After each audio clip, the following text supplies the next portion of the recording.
I don't know if it still does that or not, honestly. What's going on, everybody? Back at it again with another video. This time we're gonna like just bolster into receivers really quick. So a lot of people have been looking at how, certain things that okay, what would be the best receivers for me to have at this moment in time? So the speed is gonna be an issue with Allen Robinson for the simple fact Allen Robinson he meets the thresholds if you do certain things with him, but I probably wouldn't be the type of person to go through that. So Allen Robinson is also an issue because you have to put too much effort in Allen Robinson. You have to change the play fake, and you still won't meet the deep threshold. You probably have to be a theme team. So now, what are we gonna look at with Steve Smith? Steve Smith is good, but he can only run two routes and be effective in this game, deep and short. Once you power him up, you'd have to be play fake to get him his medium route running up there to where he needs to be effective at all aspects of the game.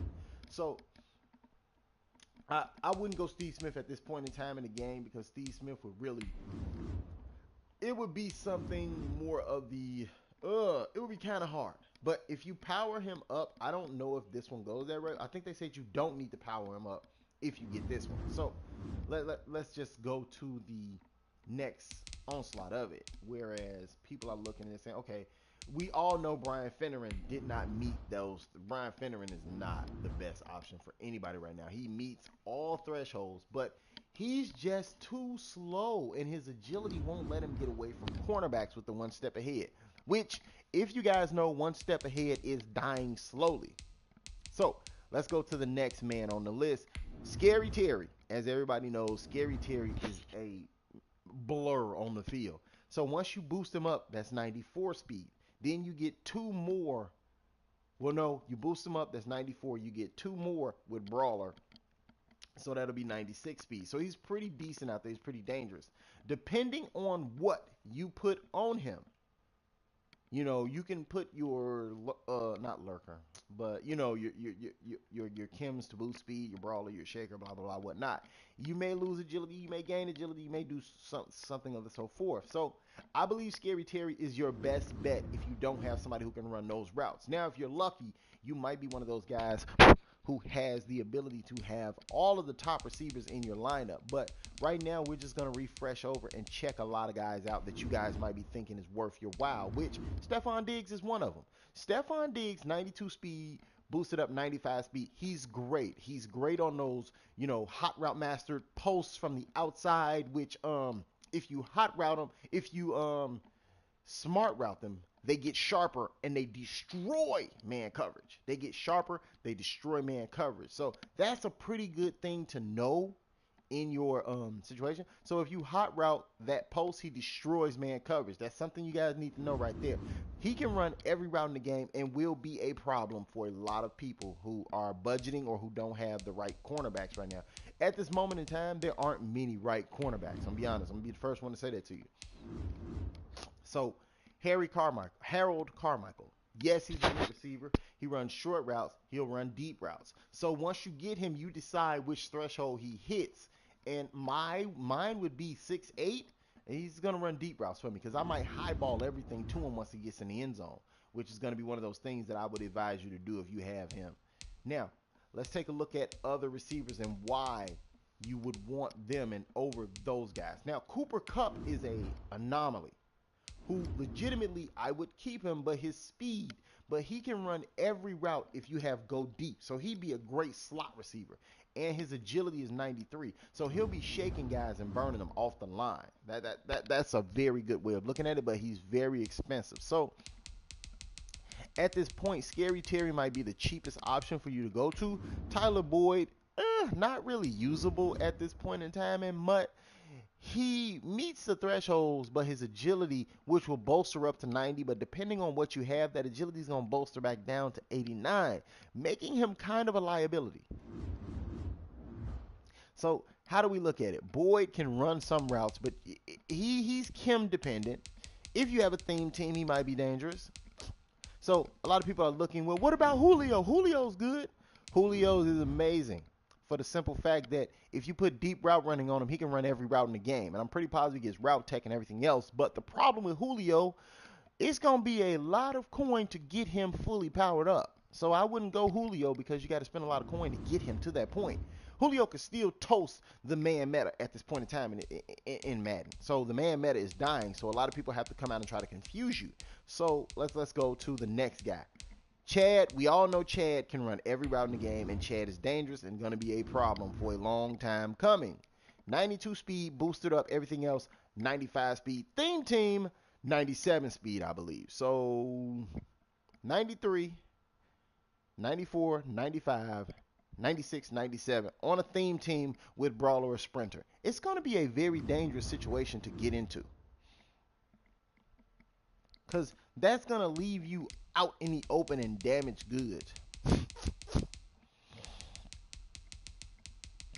Who else do we have? Now, also, if we're looking at it right now, 91 with the power up, 2 with theme, 2 with brawler. That's like 95, right? Yeah, I think that's 95 speed. And also, once you bolster him up and get one more point on everything, you'd have to be, oh, well, no, he wouldn't. But he'd be usable. But I think he did get another card. So it's a good possibility he meets all the thresholds now. I think he meets all the thresholds of that game last week. That Hail Mary catch? I think he does. I think he's very dangerous in a sense. So we go to Lynn Swan. Oh my God, Lynn Swan, he's 500K. Yeah, but Lynn Swan runs every route, and also 93, 94, 95. That's 95 speed. On a theme team, 96, 97. 97 speed on a theme team. He's pretty hard to handle. But right now, those are the top tier receivers. If you guys want to know some budget type receivers for yourself, let me know and I'll drop a budget receiver video. But what's good, James? A budget receiver video, because a lot of people want to know about budget receivers. I just showed you the top receivers in the game at the moment. So those are the guys who right now are going to beat the man meta in serious aspects of it. But guys, if I can be honest with you, I don't know many cheap receivers right now who are going to do a good job of beating every single route at this moment in time in MUT. Like, let's say right now, where'd he go? I just seen him really quick. Devontae Adams. Now, Devontae Adams is good for the simple fact he's constantly being boosted. He can't run a deep route to save his life. But with those boosts and a theme team, he'd be great. But at the moment right now, with all the boosts that Devontae Adams gets, I think right now he's a 92 speed or 93 speed with Sprinter and everything put on him.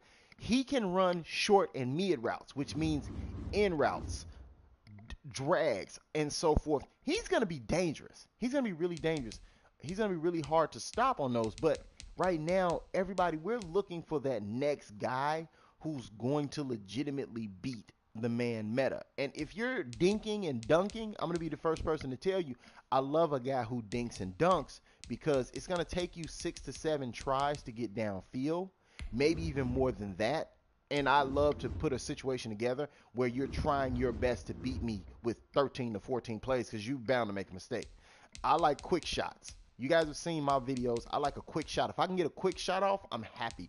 I'm amazed, because that puts you back on offense and makes you try to match me. If you're trying to match your opponent, you're already a step behind your opponent. Now, DK Metcalf. He is the best budget receiver in the game, and the first question that you want to ask me is why? Because DK Metcalf has gotten so many boosts, and if you boost DK Metcalf up, which is crazy enough to say, he's faster than the majority of the receivers in the game right now. He's a 92 speed. Add 5 to that, that's 97. That's a theme team. Now let's take 95 speed on your team without a theme team, and he's big, and he's fast. He's not very shifty, but if you decide to go this route, he will be able to run deep routes, medium routes, short routes. Now, that's something that I think is very, very good, but the amount of AP you'd have to put on him to give him route tech. Now, if you guys are looking at any of those other receivers and saying, oh, well, Trail, they're good, I could just put route tech on them. Do you really want to dedicate that much AP to him? I don't know. Would I dedicate that much AP to a receiver? I dedicate the majority of my AP to Steve McNair because I like the way Steve McNair plays. I'm a big fan of Steve McNair, so that could be why I do that. I would never dedicate like 4 AP to a receiver. I just wouldn't do it. I don't know why. I just don't see myself ever doing that. But that's something that you guys would probably have to come and think on of yourself. Give me a few days. I'll probably drop a couple of more videos hinting in on the key parts of certain players that you want on your team and so forth. But right now, it is basically wide receivers. That's the biggest thing that we want because it seems like everybody can play man coverage, right? You guys have a good one. Catch you next time.